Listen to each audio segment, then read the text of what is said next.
Eu gostaria de, não só, mais uma vez, agradecer o Estado, mas, acima de tudo, dizer a tantos quantos compareceram que, na oportunidade da posse, nós assumimos esses compromissos, que tem uma frente cidadã, mas também compromissos institucionais. E, basicamente, estabelecemos 2 pilares de inflexibilidade do Tribunal Superior Eleitoral.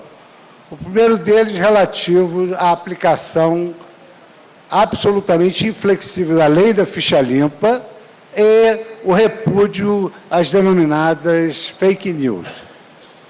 Então, queria dizer aos senhores que o Tribunal Superior Eleitoral, até recentemente, fez valer a aplicação irrestrita da lei da ficha limpa, promoveu as interdições e cassações que se faziam necessárias e tem, no seu âmbito de cognição, de conhecimento, a ideia de que os candidatos que já são fichas sujas não podem efetivamente concorrer.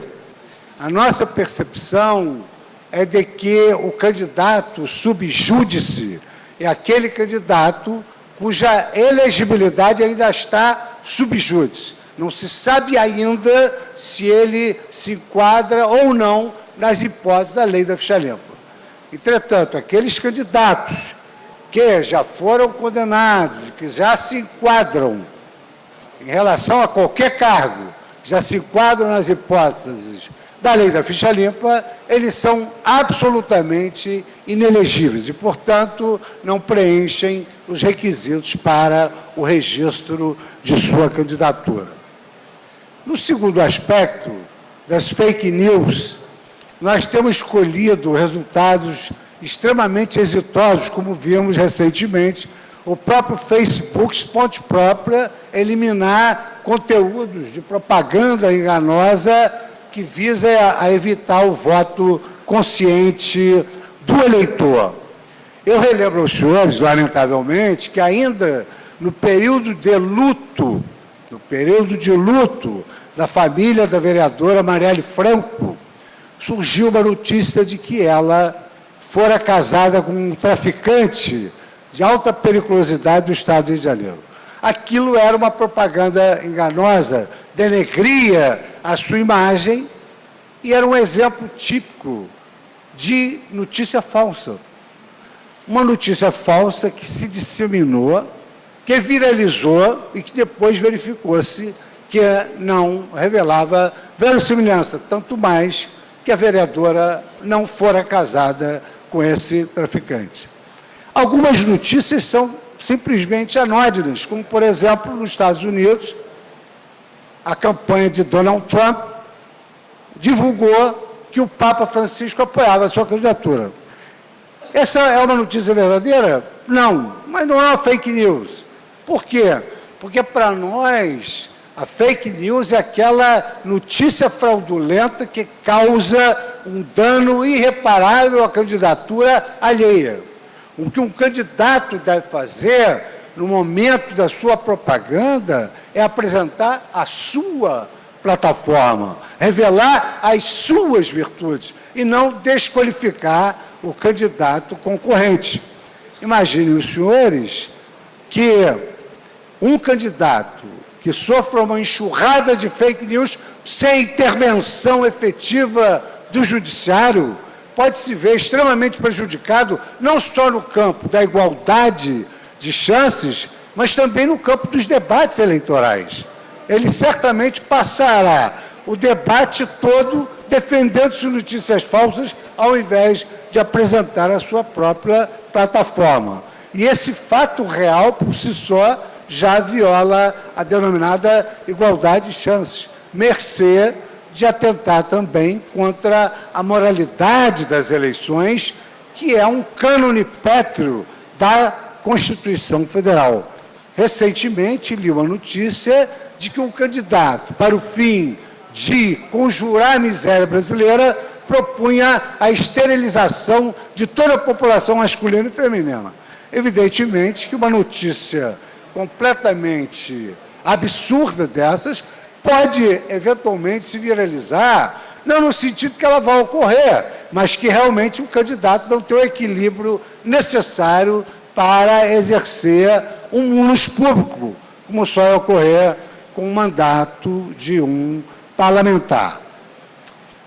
O Tribunal Superior Eleitoral atuou preventivamente e também poderá atuar repressivamente em relação às fake news. Eu verifico, por vezes, que há muito desalento, há muito desencanto, há pessoas que não são determinadas e que afirmam ser impossível controlar as fake news. Esses últimos movimentos das plataformas digitais já revelam que a política empreendida pelo Tribunal Superior Eleitoral e publicizada, tornada pública, essa nossa política, esse nosso ideário de evitar que haja a desinformação que é tão maliciosa no momento eleitoral, quanto o suborno e a corrupção, possam contaminar o voto consciente e o voto obrigatório que o direito brasileiro impõe. De sorte que esse desalento não encontra eco na Justiça Eleitoral e agora temos colhido resultados frutíferos dessa nossa atuação. Tutela legal não falta. No campo da responsabilidade civil, temos o dano moral. No campo da responsabilidade penal, temos as figuras penais dos crimes contra a honra, uma figura genérica. No campo eleitoral, temos direito de resposta, multas, representações e ainda o artigo 222, que traz como uma regra, um preceito sancionador, a regra de que, se verificada que uma eleição se deu única e exclusivamente com base em fake news, essa eleição pode vir a ser anulada. Evidentemente que esse trabalho que o TSE empreendeu, cumprindo compromissos assumidos no momento da nossa posse, reclamou a colaboração de uma série de forças. Nós fomos auxiliados nessa tarefa por diversos parceiros que passaram a coadjuvar a Justiça Eleitoral. O primeiro parceiro foi a imprensa oficial, porque ninguém melhor do que a imprensa oficial, os jornais, os periódicos, para aferir se uma notícia é verdadeira ou não. Ainda ontem eu recebi um comunicado de que uma empresa jornalística criara um site só para verificar a verossimilhança de fake news. Recentemente assistimos diversos anúncios da Rede Globo de televisão, Globo News, etc., no sentido de que uma comunicação educativa, no sentido de que não é possível deixar que uma fake vire news, ou seja, não é possível deixar que uma inverdade se transforme numa notícia com aparência de verossimilhança. Em segundo lugar, essas campanhas educativas são importantes porque o melhor parceiro do TSE é a própria sociedade.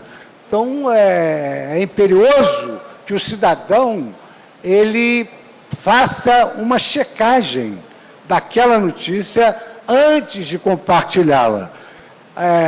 No livro sobre o homem virtuoso, há uma afirmação que corresponde à realidade, que as pessoas preferem acreditar naquilo que é falso, não naquilo que é verdadeiro. Mas o objetivo do Tribunal Superior Eleitoral é exatamente, digamos assim, advertir, alertar a sociedade para que ela, antes de compartilhar, que ela efetivamente faça uma checagem da veracidade daquela notícia. Não bastasse isso, nós tivemos termos de colaboração efetiva assinado por todos os partidos políticos, que são os mais interessados, por todos os marqueteiros da campanha política, pelas empresas de marketing e documentos firmados pelas plataformas digitais, que agora já vem cumprindo seu papel espontânea própria, retirando conteúdos no sentido de que, uma vez comunicados pela Justiça, vão remover qualquer que seja a propaganda enganosa. Como a todo direito corresponde uma ação que o assegura, evidentemente, temos também medidas repressivas requeridas pelo Ministério Público e com apoio também da Polícia Federal. Mas, no nosso modo de ver, esse tema é melhor tratado sob o ângulo da prevenção do que sob o ângulo da repressão.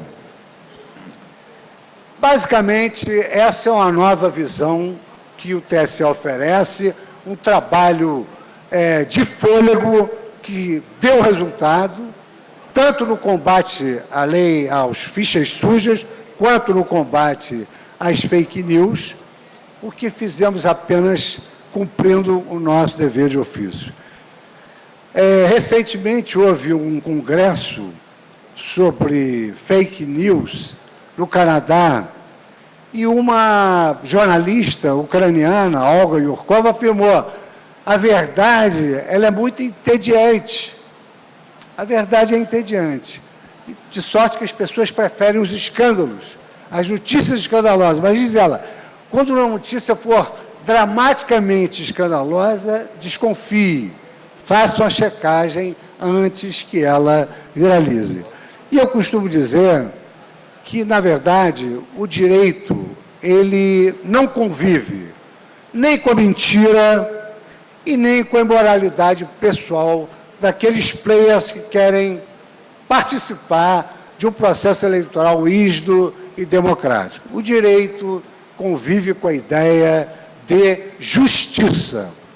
É claro que até hoje busca-se, presidente, esse conceito. E talvez nenhum de nós conseguisse aqui conceituar de forma unívoca o que é justiça.